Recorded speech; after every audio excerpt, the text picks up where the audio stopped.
Tekudu nyalahkeun sasaha, tekudu maksakeun nu teu kaduga, lakonan hirup samampuna jeung sawajarna. Syukuran naon nu aya, tong loba teuing mikiran perkara nu cantang tu ayana. Sakabeh manusia geus aya titik tulis di ajalina. Kasusah pada boga, kasenang pada aya. Kasusahan jadikeun hiji pelajaran pikeun meunangkeun kebahagiaan. Kitu oge kasenangan jadikeun hiji bahan syukuran supaya nikmat urang ditambahan.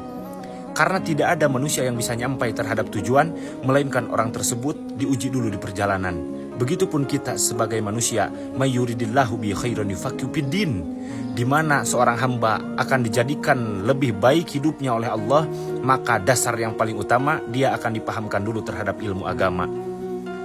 Yang dulu biarlah berlalu, sesekali kita diperbolehkan untuk menengok ke belakang, melihat masa lalu kita hanya untuk dijadikan pelajaran, bukan untuk mengulang kembali ataupun melakukan. Karena tujuan kita adalah masa depan. Tidak ada lagi yang kita harapkan, melainkan menjadi diri pribadi yang lebih baik lagi.